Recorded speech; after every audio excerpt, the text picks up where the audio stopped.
Hello everyone. Today we're going to be going over how to do the half double crochet stitch.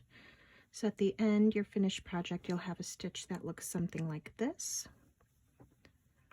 We're going to be using this big twist skein in cream, and we're also going to be using a 6mm crochet hook.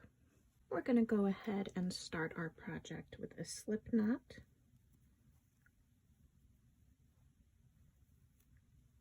And then I'm going to chain 32 because I want 31 stitches.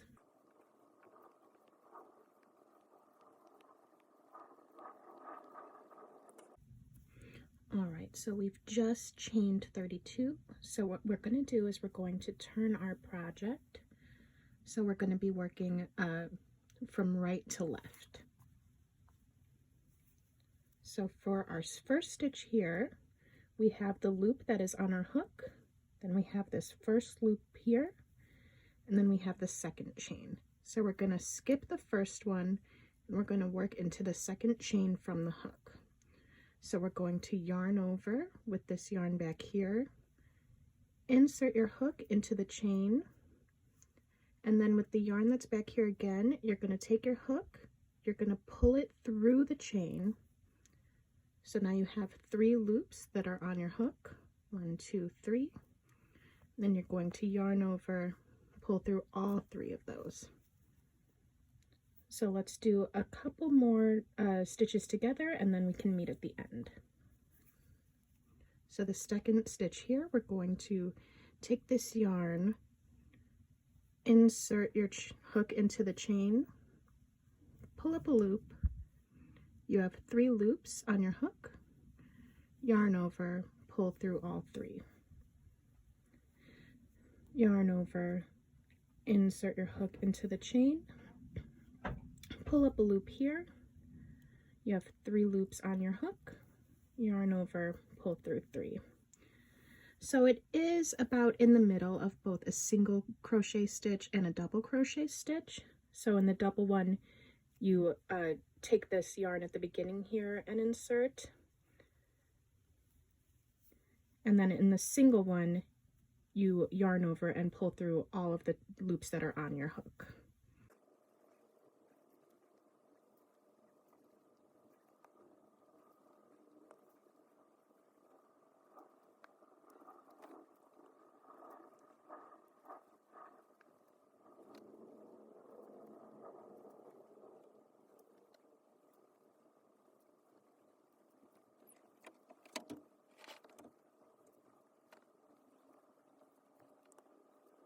Alright, so I'm at the last one here for my chain.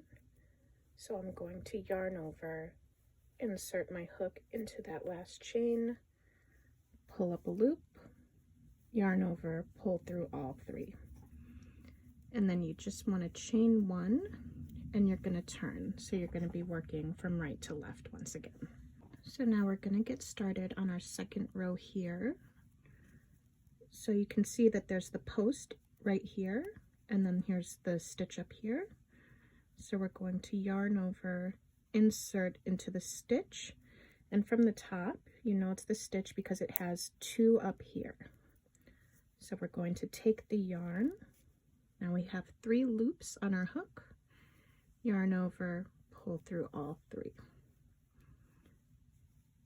Yarn over, insert your hook into the stitch, pull up a loop from the yarn that's in the back there, 3 loops on your hook, yarn over, pull through 3. Yarn over, insert your hook into the 3rd stitch here, pull up a loop, yarn over, pull through all 3. And what you want to do to make sure that you're not increasing each round, so you can see here there's the post that's in this stitch. So you want to make sure that you are working into the next stitch and not into the same stitch. So if I worked into that same stitch there, you can see now that there are 2 posts in that, and you want to make sure you're not doing that because otherwise you're going to end up with more stitches per row. So yarn over, insert, pull up a loop, yarn over, pull through 3.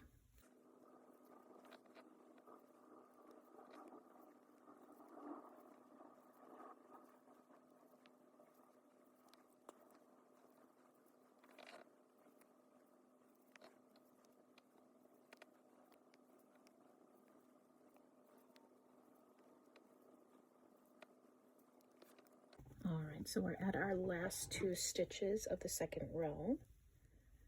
So we're going to yarn over, insert, pull up a loop, yarn over, pull through 3. You see this one here, it's a little harder to see than the other stitches. So from the side it looks a little different. So it can be pretty easy to drop that there and end up with less stitches in your next row. But if you turn it to the side here, you can see that there is the 2 up here, which is what each stitch looks like. So let's get a little closer there. So you just want to make sure that you're not dropping a stitch on either side. So if your project is getting shorter the more you go up, that's likely what's happening. Is at the beginning, at the end, you might be dropping a stitch. So let's yarn over, insert, you see the 2 there, pull up a loop, yarn over, pull through 2. So we're going to chain 1 and turn. So if you find that that's happening after you work your first stitch on either the beginning or the end of a row, so let's yarn over, insert, pull up a loop, yarn over, pull through 3. You can go ahead, you could take your stitch marker or a safety pin again if you don't have any stitch markers, and you can just insert it in here. So that just makes sure that you know to work into those stitches. So if your rows are getting bigger the longer you go on, that means that you're probably increasing, so you're putting more than 1 stitch into each stitch. But if they're getting smaller, it could be that you are actually doing less stitches per row. Yarn over, insert, pull up a loop, yarn over, pull through 3. So then if you are using the stitch markers, what you would want to do when you reach them, you just take them out, work into it, and then you can put them back in if you need them.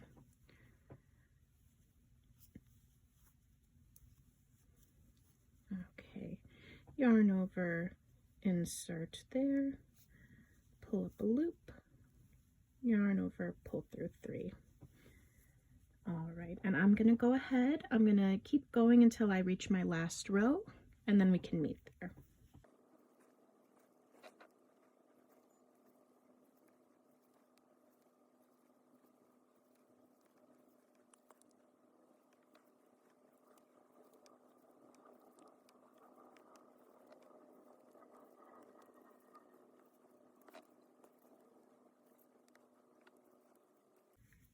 All right, I'm about at the end of my second to last row.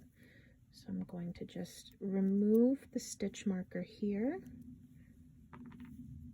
And then I'm going to yarn over, insert my hook into the stitch, pull up a loop, yarn over, pull through 3. Then I'm going to chain 1 and I'm going to turn.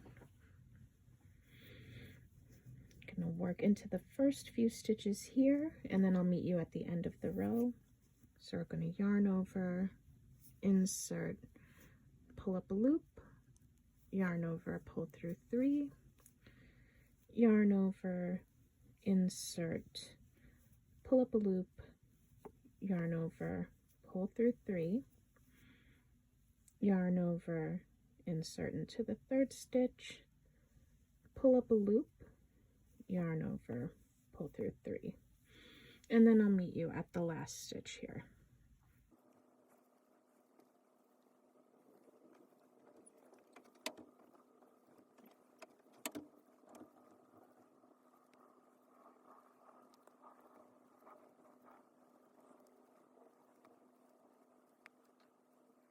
All right, now I'm I'm at the last stitch for the project, so I'm going to remove this stitch marker as well. I'm going to yarn over, insert, pull up a loop, yarn over, pull through all 3 loops. Then I'm going to chain 1. I'm going to grab my scissors. I'm going to cut right there. Then you just want to take your hook, you want to pull it up, and then you can pull tight here. Then I just want to compare this half double crochet project. This is our double crochet project. I'm going to put that underneath. And then this one here is our single crochet project. So you can see here that the single crochet stitch is much longer. It took much more rows in order to create about the same size as compared to the half double crochet here, which is a little bit bigger than the single crochet, but it's not quite as big as the double crochet stitch. So just something to keep in mind when you're thinking of which stitch you might want to use. Say if you're making a blanket or something, if you want one that's very warm and doesn't have a lot of holes, you might want to go with single crochet, because as you can see here, they're much closer together. It'll just take longer in order to get the desired length that you might want. Whereas if you do a double crochet stitch, you could definitely work it up much faster, but you would have much more holes. And that's also why you see most often single crochets used for things like if you're making any sort of things that might need to be stuffed, you would often use single crochet because you wouldn't be able to see the stuffing through as easily as if you were using double crochet or even half double crochet. So you can see here it's about right in the middle of the 2 of them. But this is our finished project for the half double crochet stitch. Please let me know, as always, if you have any questions down in the comments below, and if you have any tutorials that you'd like to see for the future. Thank you.